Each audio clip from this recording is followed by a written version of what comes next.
Live from Norwich, the final of the National 12-Bell Striking Contest 2015. Good morning, this is it, the National 12-Bell Striking Contest 2015. We're broadcasting live from the centre of Norwich. We're not actually at St Peter Mancroft ourselves. Our studio is about 150 metres away from the church, but we will be bringing you all of the action throughout the day, which will take us probably up to around about 6:30 UK time this evening. The competition, of course, is taking place at St Peter Mancroft, the 12-Bell Tower here in Norwich. And the test pieces are, of course, of Lincolnshire Surprise Maximus. Now, we'll be talking to participants. We've got interviews with the judges. We've got some pre-records. We spoke to a few people last night just to capture the atmosphere of this event, because there's a lot of build-up, a lot of excitement, and it's really interesting when you go wandering round. Particularly last night, there were some people just sitting quietly, having a gentle chat. There were some people just completely chilling out, a lot of larking about as well. Everybody's got their own sort of strategy. So we'll be with you throughout the day, bringing that all to you, and you can get involved as well. You can find us on Twitter at National 12Bell, and the hashtag to use if you want to follow the event is hashtag 12Bell. That's the number 12 followed by the word bell, also one word, hashtag 12Bell. And of course, if you're on Facebook, I know quite a lot of you have already been on Facebook this morning, giving us your comments and things, which is great. So keep that up. Just search for National 12Bell Striking Contest, our National 12Bell final on Facebook, and that's there. And of course, you've got all your stats and everything. 12bell.org.uk is the official 12Bell website, where you can go back. All sorts of data on there. We like that as ringers. So I'm Matthew Tosh. We'll be with you in the studio. I've got Gareth Lawson, who is producing this year, and we've got studio assistants. We've got Rob Convey. He's doing all of the social media, keeping an eye on your emails, and we've already had emails in. We'll be reading those next after the introduction. I've also got Cameron in the studio. Cameron's new to the team this year. He's helping us out a bit. It's kind of the Bristol posse here, who are working behind the scenes on all the production. So don't forget, you can get involved. Hashtag 12Bell on Twitter at National 12Bell, and you can find us on Facebook. Search for National 12Bell Striking Contest. Okay, now I was talking about emails. We have had an email in already from Spain. These are regular listeners, Jill and John Clay. Thank you very much. It says here, for the third year running, we are looking forward here in sunny Spain to sitting out on our balcony and listening to the 12-Bell final via your broadcast. We'll be rooting for Cambridge, where we have family members in the band, so roll on an excellent day's broadcast of great ringing. Thank you very much, John and Jill Clay there. And I have to say, the weather here in Norwich is pretty good. In fact, it's like a sauna in the studio. We've got the sun streaming, and we're going to explain the setup that we've got here. We are, as I said, around about 150 metres away from the church. Now, we'll be going live to the church at 11 o'clock because that's when the draw is taking place. You can hear all the introduction, all those sorts of things. In fact, you can hear them in the background there, the noise from the church. And as a new addition this year, the ringers here, not the judges, but the ringers, can hear the broadcast. So if you've got a message for the ringers, or you want to send a message like Jill and John have just done for the Cambridge team, they will be able to hear you. Obviously not whilst they're ringing, but we've got speakers here in the chantry. It's set up in the bar. We are above the bar.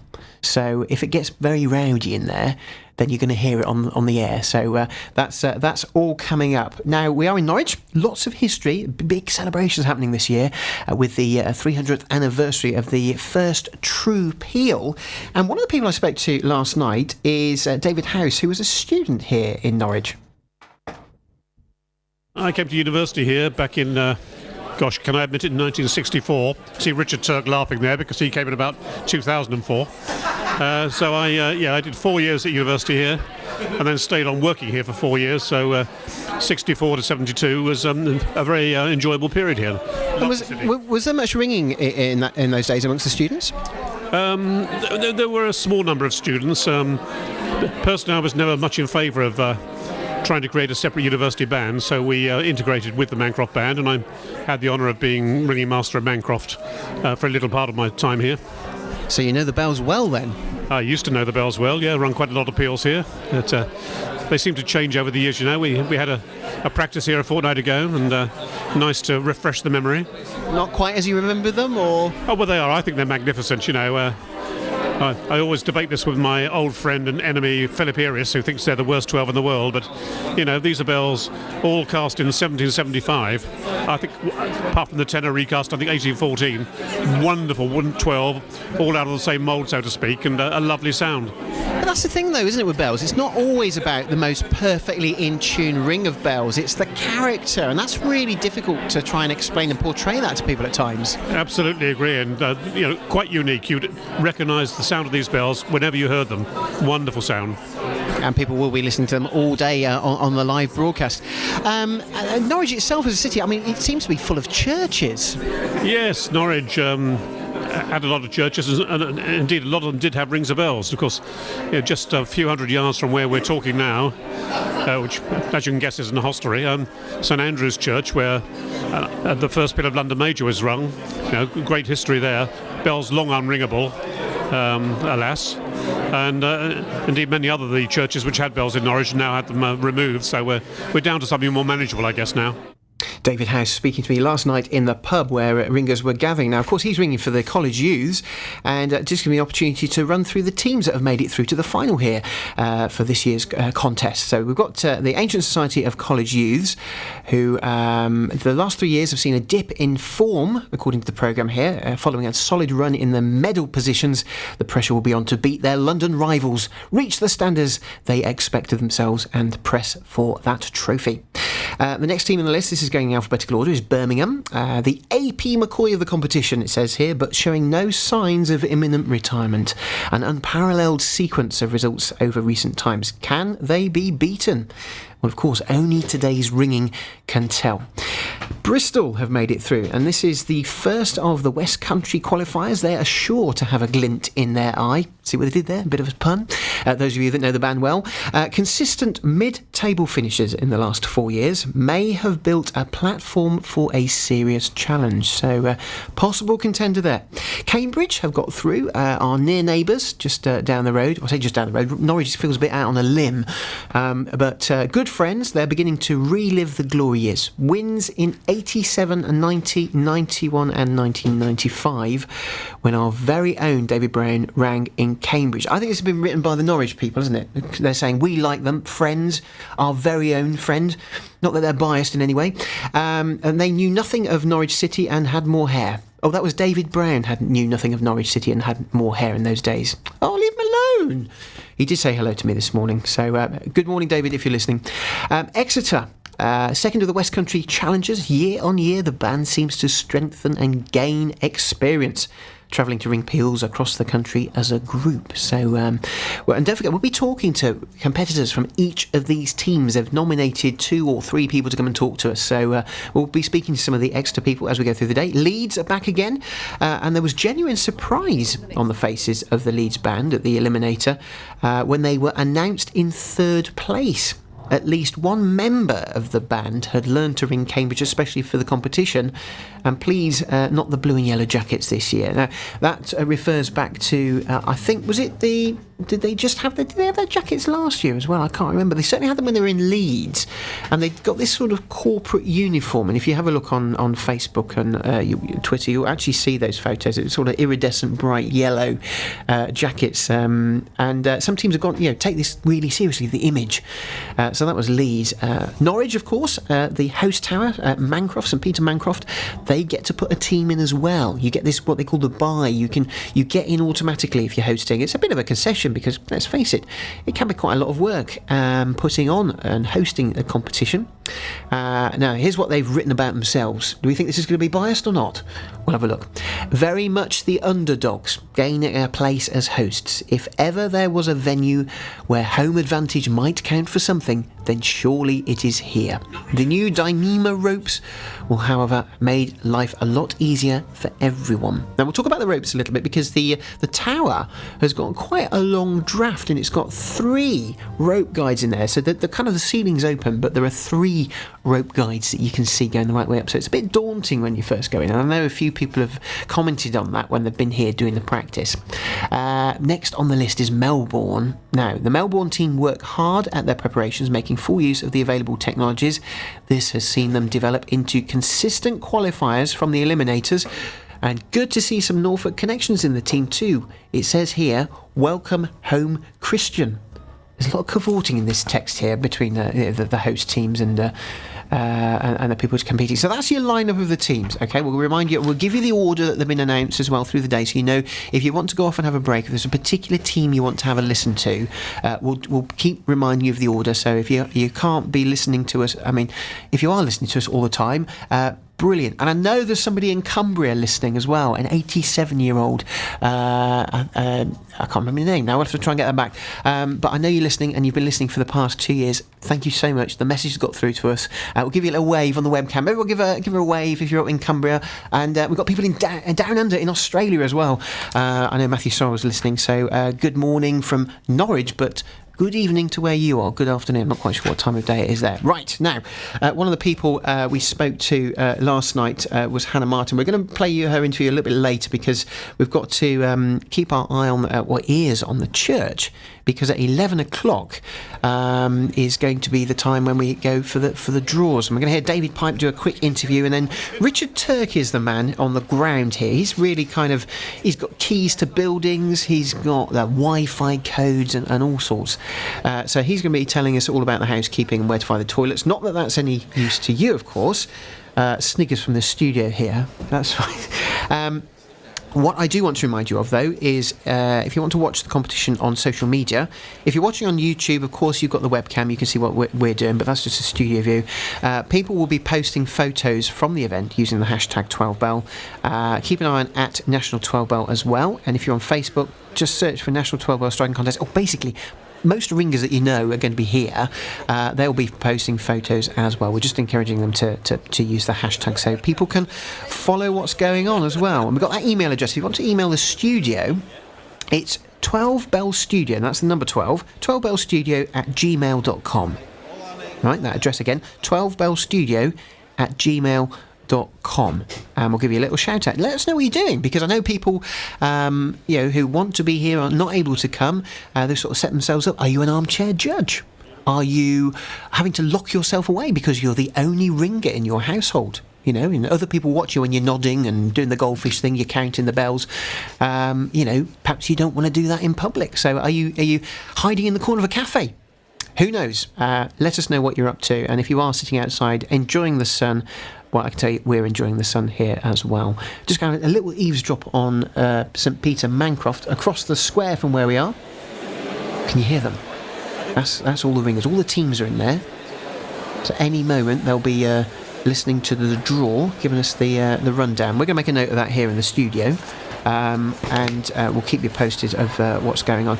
We're also going to be talking to some of the people here at Mancroft, letting you know how an event like this is put together. We've got Dave Richards on the technical side as well. He's been working with Derek Carr, and Dave is in charge of the strikeometer.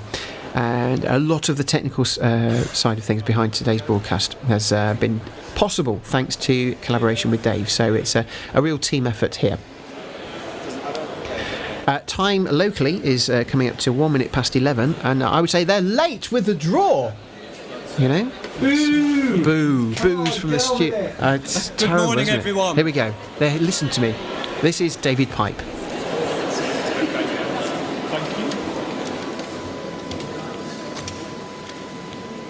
Well, good morning. My name is David Pipe. I'm chairman of the 12 Bell Contest Committee. And on behalf of that committee, a very warm, in the literal sense, welcome to St Peter Mancroft. This year is the 40th anniversary of the first contest, which was held at St Mary Redcliffe back in 1975. Last year, I was accused of looking a little grey. And I can assure anyone listening that I'm not wearing any grey at all this year. Chief Judge today is Alex Byrne, and he will be assisted by Mike Trim and Julia Cater. Derek Carr is doing the sound engineering, and we have two strikeometrists, Dave Richards and Stuart Flockton. Matthew Tosh and Gareth Lawson are doing the live broadcast, which has started already. There will be a sound feed used, and the judges are based underneath us at the back of the church. The microphone is immediately above the bells, and a strikeometer will be available to assist the judges. Mancroft at the moment is in an interregnum, but I'm delighted to be able to welcome Richard Turk, who is church warden but also tower captain, on behalf of the Mancroft Ringers, to say welcome and run through just a few of the key points for today. So, Richard.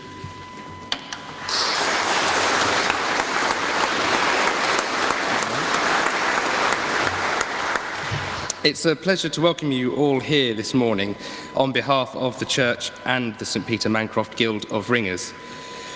We're also very lucky to welcome Caroline Jarrold, one of the patrons of our Appeal 300, and she will be conducting the draw for us in a little while. Throughout the day, you'll be able to identify the local volunteers by the large bright green stickers that they'll be wearing. So if you have any questions, need directions, they're the people to go to. Most of you will probably have picked up your programmes already. If you haven't done so, there are some available at the back of church. These are running low, I believe, along with the wristbands. So all the details are in there, but if you haven't got yours and can't get one at the back of church, you need to get them from Chantry Hall. The programme also contains a couple of entertaining diversions for younger people, and one of those is a quiz. The answers for that will be available either in Chantry Hall or in the Octagon. Please do be aware that throughout the day the church will be open, and you will probably have noticed that the ringing chamber is also open to the church, so please do be as quiet as you can inside during the ringing. In the unlikely event of a fire, the assembly point is on Millennium Plain, just opposite the church near the Forum. The results will take place at approximately 6 p.m. in the Forum, and immediately after the draw, could teams 2 to 10 please come up to this end of the church for the team photographs. The first team ringing, could they please come back here as soon as they finish ringing for their team photo? That means that you're then free to enjoy the rest of the day. The Octagon, which is at the east end of the church, just down there, during the day will be open for teas, coffees and light refreshments. If you are using the Octagon, do please be aware that you're close to the judges, so try to keep the noise down a bit. If you are intending to use the Chantry Bar, and I imagine most of you will be, please, it's important to remember that the beer is bought with beer tokens. These are on sale in the Chantry, but you can't purchase them if you're not wearing a wristband, so please make sure you've collected your wristband. If at any point you need to use the toilet, your programme shows where those are located. If you happen to be in the first band ringing and you need to go very quickly, we do have some in the church. We're trying to limit those because they're also close to the judges, but if you need to go before you ring the first team, they're just downstairs near the Octagon. We've been looking forward to today for a long time now, and we're very pleased to have you here. And we hope you have a wonderful and very enjoyable day. Thank you.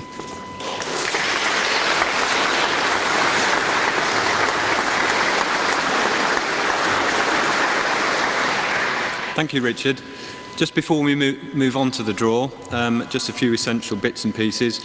Each team needs to gather 15 minutes before they are due to ring outside the church, so we're using the outside entrance to go up to the ringing chamber.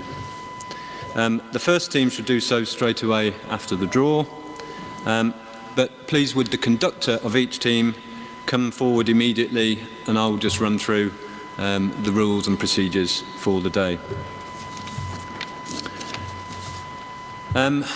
Right, we're going to move on to the draw now, and I'm very pleased to be able to ask Caroline to make the draw.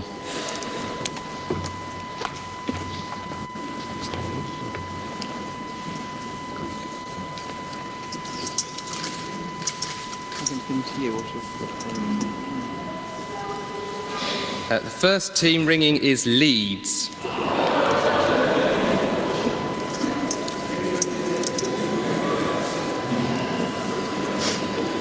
Second, the College Youths.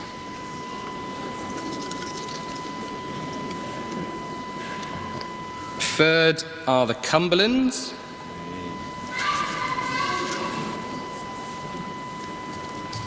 Fourth, Bristol.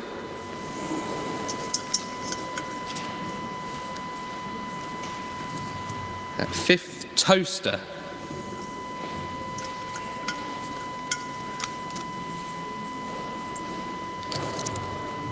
Melbourne is sixth.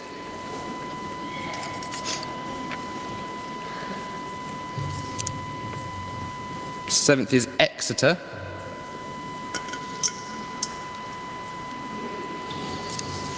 Ninth is Norwich. No, eighth, sorry. Eighth is Norwich. Ninth, Birmingham. So, 10th, Cambridge.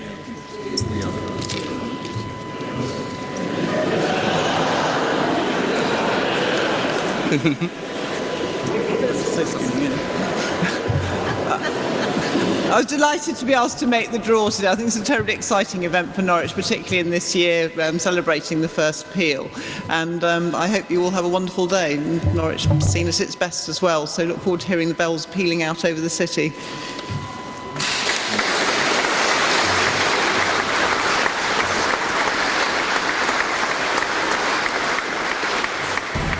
This is the National 12 Bell Final.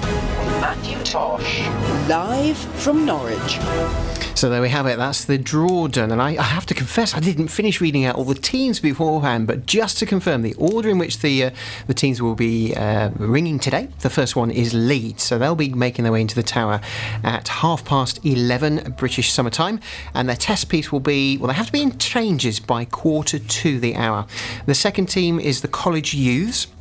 I'll be writing this down. Then it's the Cumberlands. I'll be interested to see if there's any interplay between them. As one leaves the town, the other one goes up. We've then got Bristol in fourth. The fifth team to go in will be Toaster. Then it is Melbourne, Exeter, Norwich, Birmingham. Now, a few sort of groans coming from the audience there when that was drawn, and Cambridge in last place. Complete contrast to last year, of course, because Cambridge were first in the order of ringing. They're now last, so it puts a lot of challenge, a lot of pressure on the team, particularly if they get a bit nervous, because I know some ringers like to have a little drink, but then you've got to kind of measure yourself and pace yourself throughout the day, and that can be quite challenging if you're really, really nervous. I don't know, let me know your thoughts. I'm a non-drinker myself, so how do you cope when you go to a striking competition? If it's your local 6 bell, call change, whatever it is, how do you cope? How do you deal with your nerves?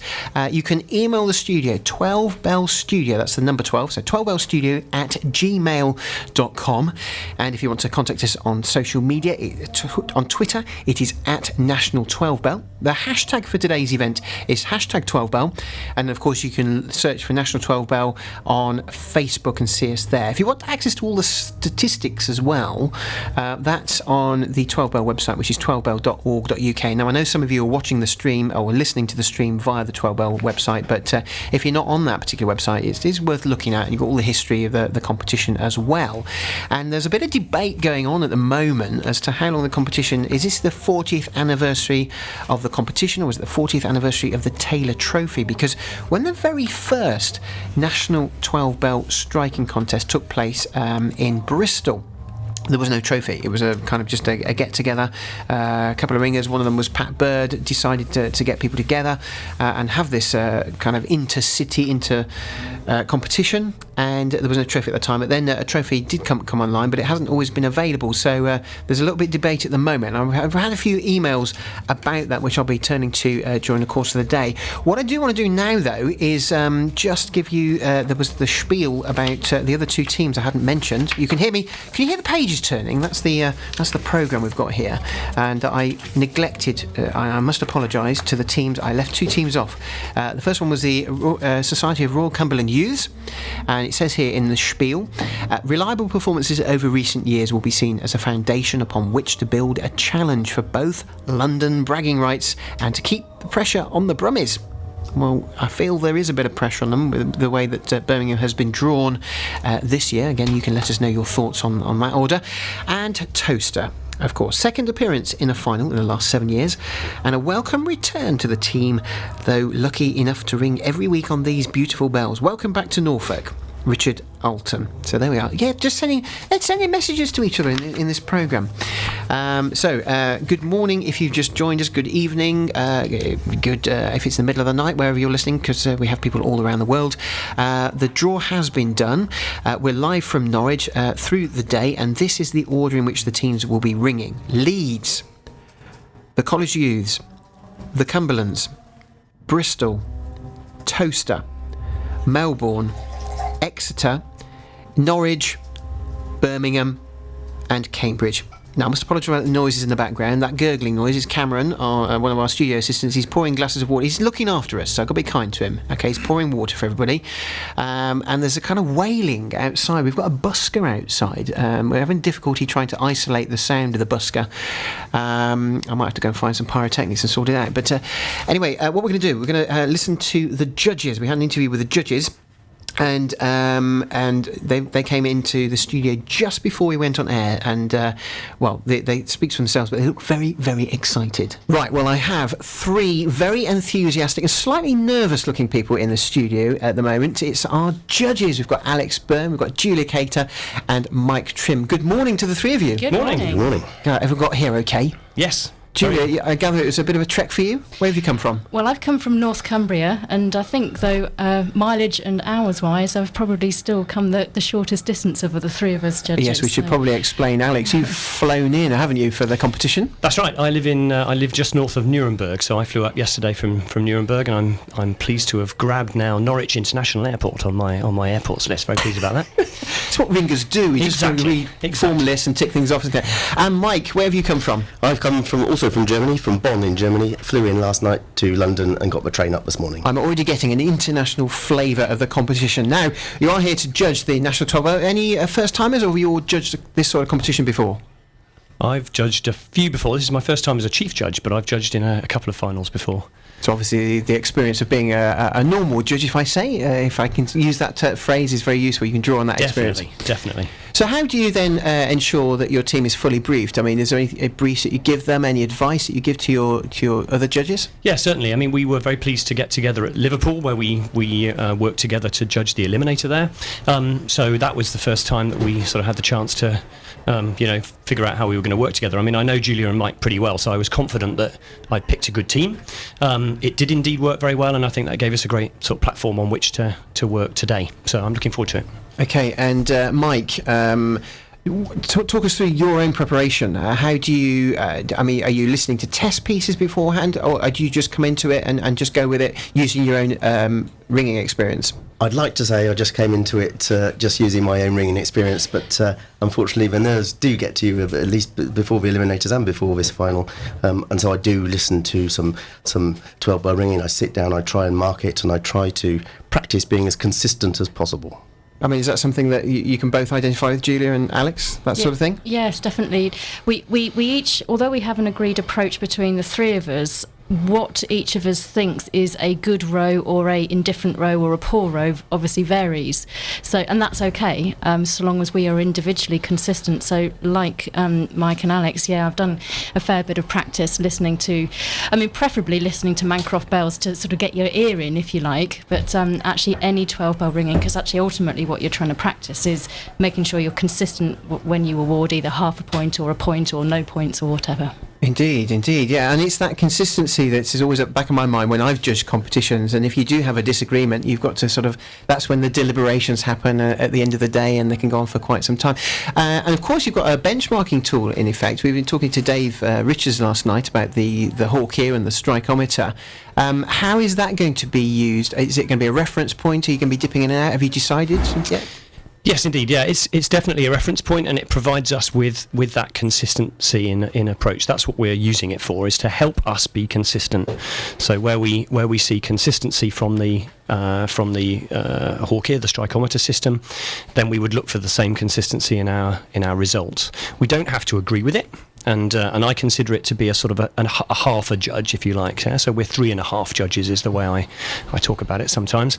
But that half a judge is very important, and certainly the technology it helps us a lot. Not least because it allows us, of course, for a mechanism to go back and listen to ringing again afterwards, and the system allows us to isolate particular parts of the touch that we can listen to again. It's quite sophisticated and extremely helpful.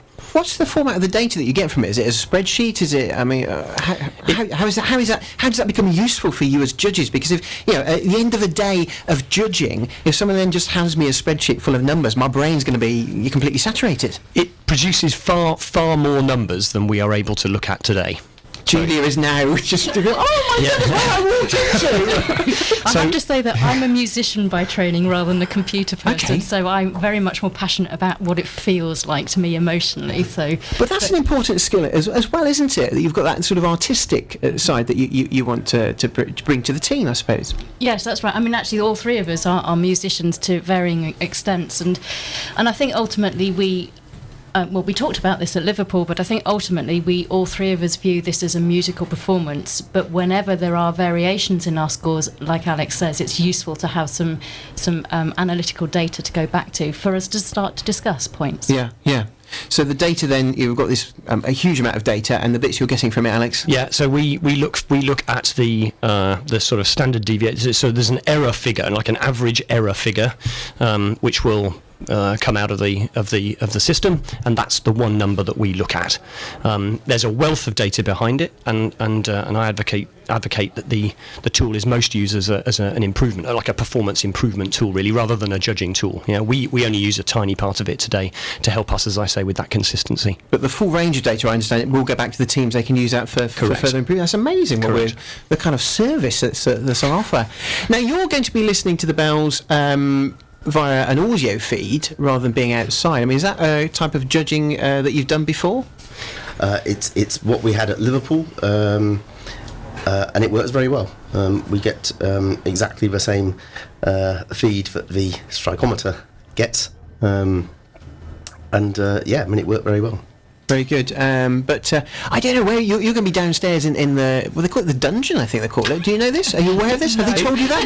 It wasn't called the dungeon on the email I read, I must say. That's what the locals were calling it, the dungeon. So apparently you're down in the undercroft. Correct. And it's going to be nice and cool, which is what I'm looking forward to. Yeah, not like this studio. It's absolutely baking already. I mean, we haven't even got going yet. This is a pre-record in the morning. Okay, so talking about the touch then, it's half a course of Lincolnshire. A few people have chat downstairs, and in the pub last night, quite a few bands have had to learn the touch, especially for the competition. Is that where we should be going? Is that the sort of thing we should be doing, pushing teams to maybe step slightly outside the normal repertoire? For a final, I think it's definitely a good point to do. I think Mancroft bells themselves are obviously pretty challenging, and I think that's a good thing. Load on a potential for method mistakes. I think that's a good thing for a final, yes. Put them under pressure. And is the structure of that half course, because there will be people listening who have never looked at Lincolnshire Surprise Maximus. Is there any particular challenges with that method? I think so. I mean, technically it's Cambridge above, so that's the straightforward part. Nice, regular sort of tenors together style music, and of course the characteristic below the treble is this 5/4 dodge across the half lead in 1, 2, 3, 4, and 5, 6. I think that's the secret of success today. If I was to try and sort of predict the things that will characterise, characterise teams that do well from teams that do not so well, it'll be how well they can get that 5/4 dodge across that half lead, working well and working effectively. And I imagine also slotting into it straight away, because there were people talking last night, I'm focused on that, I can see it coming, and there's a danger then that you forget the rest of the ringing, and there's other people saying, well, I'm trying to spread my attention across the whole ringing, but it's looming, it's getting closer. I mean, that's certainly something I can sort of relate to when in my own ringing. Any comments, any thoughts from Mike or Julia on that? I personally, I think you've got to concentrate all the way through. Full stop. Yeah. there's no for a final. There is no room for trying to focus slightly less or whatever. It's full on for the whole touch. Full stop. There we are. That is it. The pressure is on, and I'm going to have to say there is a bit of pressure on you folks here. How does it compare to when you've competed in the competition? The kind of you're feeling at the moment. There's an intensity of what we've got to do today that you don't get in the competition. In the competition, there's a big build-up to the nerves are there before you ring, and then you ring, and then it's complete relaxation. So there's a sort of time period where the nerves are there. I think for me anyway today, I can't speak completely for Mike and Julia. For me, it's going to be a tough, nervy day all the way through, right through until the winner is announced. Careful tomorrow. what you say there, Alex. She's getting ready to leave. She's shuffling towards the door. What Alex doesn't realise is he says until the winner's announced, but of course what we have to do then is go into the pub afterwards and then face them. And I have to say, if there's any controversy, then Alex is chief judge. So. I like to pass the buck. I love the team spirit amongst you this morning. Yeah, fantastic. Mike, any final thoughts from you? No, it's going to be a long day for us, sure, and it's going to be a tough day, but I think we're all definitely looking forward to it. Brilliant. Well, I can sense there is anticipation. You need to go and get yourselves ready, and I hope they look after you down there in the dungeon. Sorry, in the undercroft. Must stop calling it that. And they feed you and keep you well watered down there. So listen, best of luck. We'll catch up with you at when you come to do the results, and hopefully I'll see all three of you there smiling just as much as you are this morning. Best of luck for the day. Thank you very much. This is the National 12 Bell Final. Matthew Tosh, live from Norwich.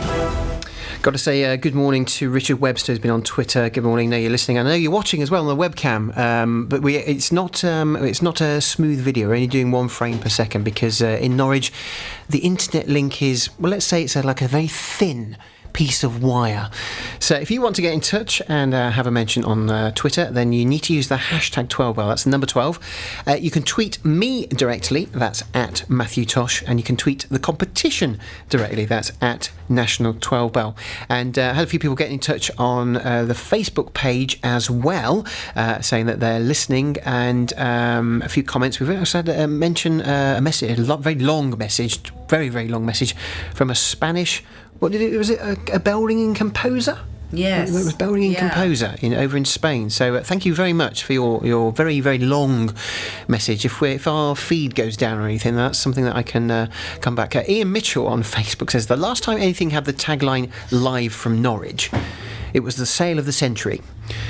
Do you remember that? I don't remember that. But, right, so there we are. Hashtag 12bell on Twitter, and look for us, National 12bell Striking Contest on Facebook. Now, we are in a building called the Chantry, which is the equivalent of the parish office. It's the church hall, and there's a lot of activity downstairs. I'm going to tweet a photo during the next interview of the people that are in the bar. They were listening to the draw. They all sort of huddled around speakers. It was dead silent. You could hear a pin drop in there, and they can hear us talking now. So good morning if you're in the bar downstairs. You can make some noise. Don't think we'll hear you, but I'm going to go on a walkabout. This is the walkabout I did just before we went on air this morning. Well, I've left the studio and we're going to go for a little walk. I'll just have a look in this building which we call the Chantry. It's effectively the parish church hall, if you like, and there are all sorts of smells in the corridor. I'm just walking down towards the kitchen at the moment, where there's a kind of wall of fog of smoke, and the ladies are cooking the bacon. What we got on offer today? I'm going to talk to one of the helpers here. What we got on offer in the kitchen? We have got bacon rolls or egg rolls, and you get a free cup of tea or coffee with it. Sounds like a bargain. Lovely. And then the programmes are £1. Yeah, absolutely. If you're listening to this and you haven't yet got your programme and you are in Norwich or approaching Norwich, they will be available all day for the sum of £1. I'm going to get out of the way because it looks a little bit tense here. You look like you've got an important job, sir. What are you up to today? You're the programme man. It's my job to collect money, and I'm sitting here waiting for all the customers to come and charging in, and I shall separate them from their money in exchange for the delicious rolls which they will have bought from the counter. I must say the smell down here is amazing. There looks like a big team operation going on here. How many people are involved? I think it's about 8 or 10 here, but there's more elsewhere around the site, in the tower, around the church. So yes, it's a good team effort. There must be some 20 or so people altogether, I'm sure, at least. The hidden heroes of the 12 Bell contest here in Norwich. Of course, we've got Jim's cakes as well, I understand. These are something to be tested in the Octagon Cafe. I'm hoping I'm going to be able to get a sample of that. Have you experienced these cakes yet yourself? Not today. I have in previous weeks, and I can assure you they are to be recommended. That's good to hear. Thank you for that. You're whetting my appetite already. I hope you have a great day. I'm going to carry on wandering because we're doing a bit of a tour. Well, I won't go in there. That's a toilet. We're just going to go through into the bar now. Now, this is quite an extraordinary site. I've got 2, 4, 6, 8, 16, 30... looks like 64 barrels of beer here from local breweries, and we'll be talking very soon to the barman, and Simon Smith's over there. He's keeping guard of the special glasses. But these are the special glasses, aren't they, for the competition? So we'll just have a look. We always have at the National 12 Bell Striking Contest a memorial or ceremonial glass. Each competition has got its own one. So the one here for Norwich, it's printed in blue. It's a pint glass. It's got Mancroft Appeal 300 on it, Bellwinging Heritage Future. It's got the date, St Peter Mancroft, Norwich, 27th of June 2015, and on the other side it's got the picture of the tower and the National 12 Bell final. They're really nice. Nice to have a bit of colour in the glasses this year, isn't it? Yes, it is. Yeah, we thought we'd do something a little bit different to previous years, but so they've come up really well. So we've just got 520 to get rid of now. 520. Is the idea that people get one free if they buy a pint, or do they buy a glass separately? How does it work? They have to buy a glass separately. They're £3 each. All the proceeds go to our appeal fund, and they kind of have their beer served in their glass and keep it all day. So there's a sticker they can stick their name on to identify the glass as theirs, or they can have their beer in plastic glasses and save the glass. So it's the choice is theirs. I imagine people can get quite sort of precious over their glasses. Yeah, if you bought your glass, you don't want to lose it. So yeah, I get the idea with the stickers there. What's your role today, Simon? I'm stewarding some of the teams through the day, and also being in the church to engage with any members of the public that come in and ask about what's going on. And a general floater about. A general floater about. Right, these people have got green. So you've got a green fluorescent sticker on. Does that mean anything this morning? That means that I am, if needed, I'm the official customer. Otherwise, if people come in without the green sticker on, they won't be served the beer. I think I've got that right. Al? Oh, it's a licensing thing, isn't it? Because it's the... So, yeah, I'm just going to go and talk to the barman, because this is a very important man.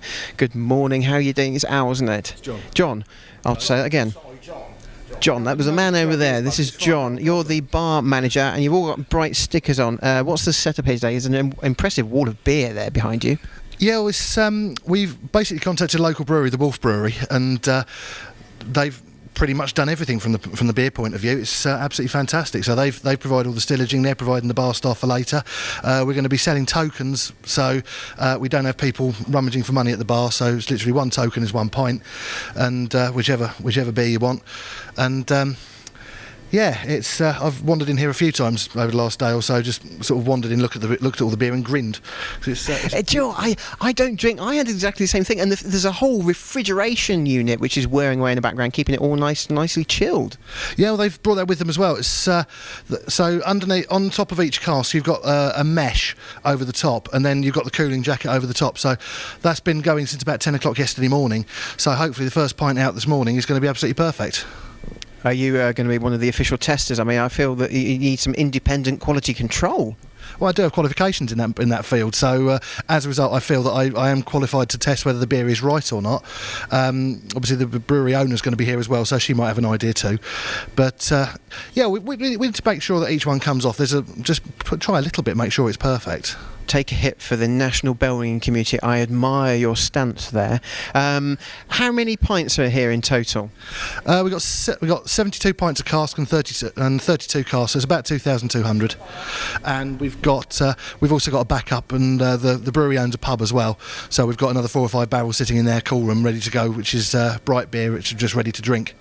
Phenomenal. Listen, it's a busy day ahead. I know you're still setting up, so I shall let you get on. I hope you have a great day. Thanks for talking to us. No problem. Cheers, Matthew.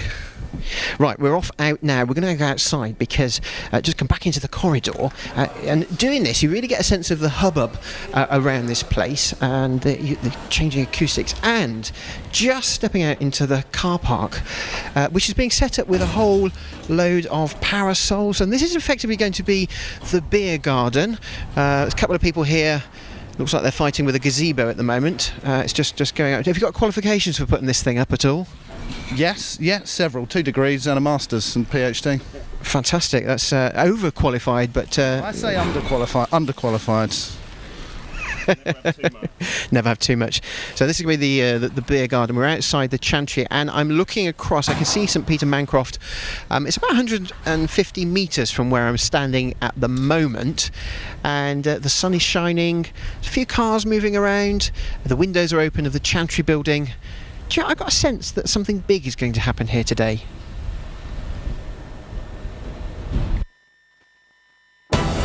This is the National 12 Bell Final.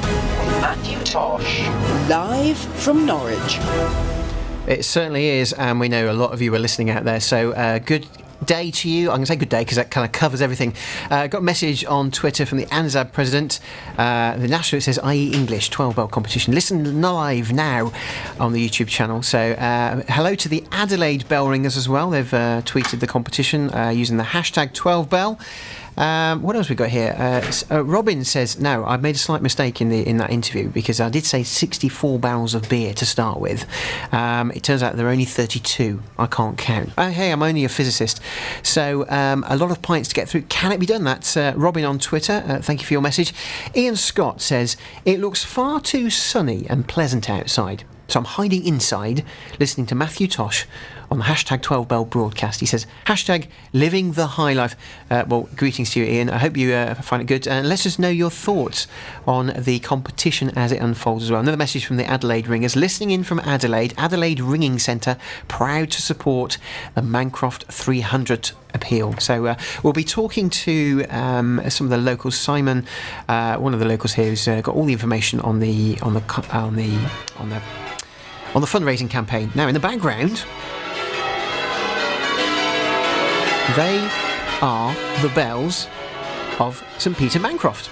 The bells that we're going to get used to, and you're going to get used to listening to today. So they're just, this is Leeds up there at the moment, doing their practice piece. Now, they've got, as long as they want really to do it, providing they are in changes by 1:45 the hour, or 1:15 the hour if they're going in on the hour. That's the rules. Okay, so just to remind you, Leeds are in there at the moment. The second team today will be the College Youths. Team number 3 will be the Cumberlands. Team 4, Bristol. Team 5, Toaster. The 6th team to go in will be Melbourne. 7th team, Exeter. The home team, Norwich, go in number 8th, so that's this afternoon. I'm going to get some times on these. Birmingham are team number 9. Lots of groans when that draw went in. And then the last team will be going in the tower at 4 o'clock this afternoon, Cambridge.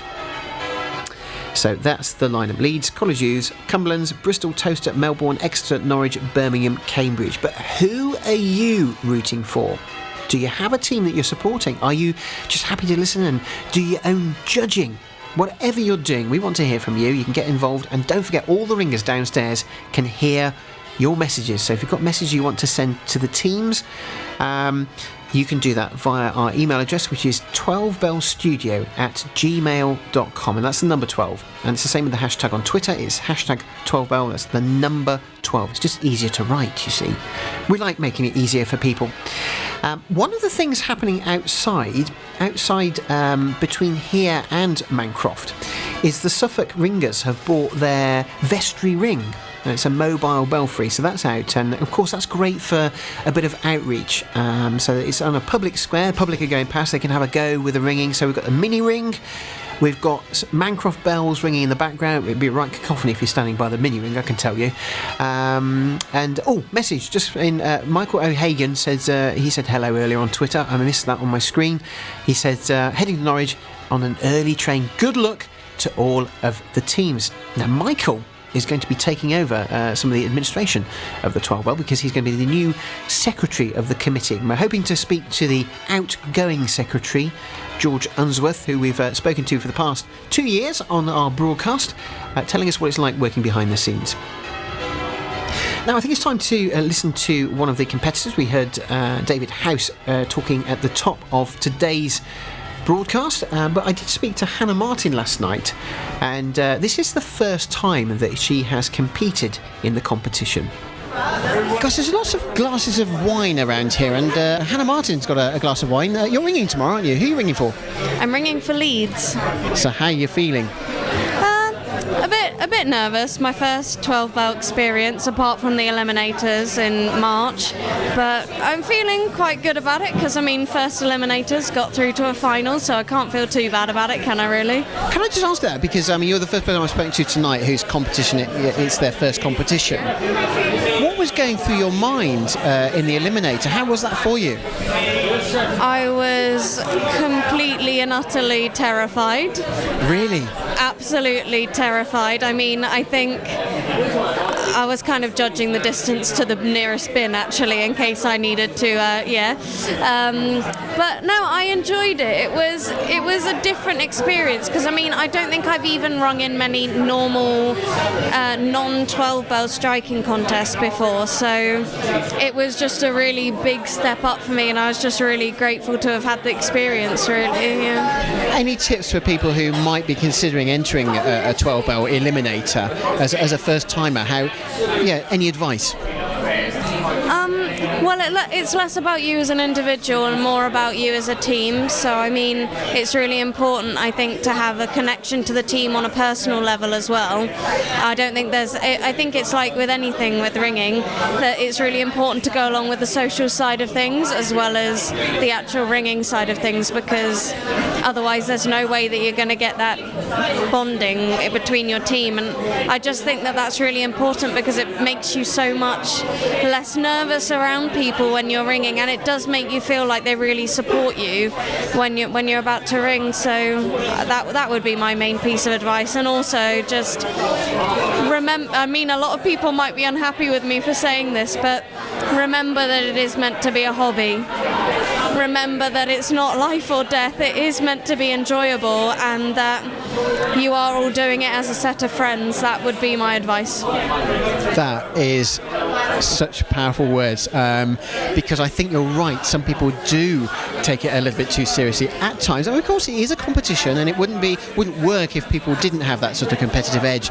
But yeah, this is our hobby, and we do it because we enjoy it. Just going back to how long have you been ringing, if you don't mind me asking? So about 11 years, maybe a little bit longer. I started when I was quite young because my dad was tower captain at my local church. And then I took a break from method ringing almost before I'd started, actually. When we moved to Devon, I rang at a call change tower for 5 years. And it was only really when I came to university at Leeds 3 years ago that I really started ringing 12 bell seriously. Before that, I think I'd rung rounds and calls on 12, and that was about it. So, yeah. So, in terms of your own ringing, you must have noticed some benefits of actually being involved in the lead up to the competition. Oh, absolutely. Also before I came to Leeds, I think I hadn't really grasped this. This is a point of how people do take it seriously and how it can be a benefit. Is that if you don't realise kind of how seriously you can take it, you don't really care about your striking, and if you don't care about that, then you're never really going to be a good ringer. And I'm not saying that I'm kind of there at all, but I definitely have a lot more respect for my striking and listening to the rest of the band and not just thinking, oh well, I'm in the right place. I'm not on the line anymore. I'm part of the rhythm, and that's really important. Yeah. So someone who may be listening at home, they may not be ringing very long, but they're in their minds, they're thinking, one day I might be able to ring in a national 12 bell competition. Is it really possible? Of course it is. I came to Leeds 3 years ago, and like I said, I could barely ring rounds and calls on 12. I think my first practice at Leeds, I actually I didn't ring plain hunt on 11 because I messed it up really badly. And then last year I was a reserve, but I didn't actually get to ring in the competition at all.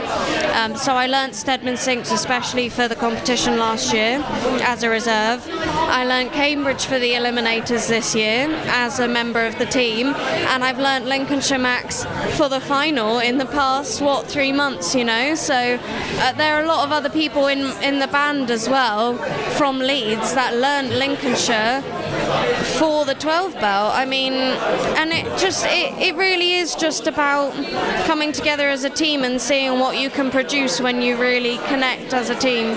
So my recommendation for anyone is just to go for it and try it and take it seriously, but not too seriously.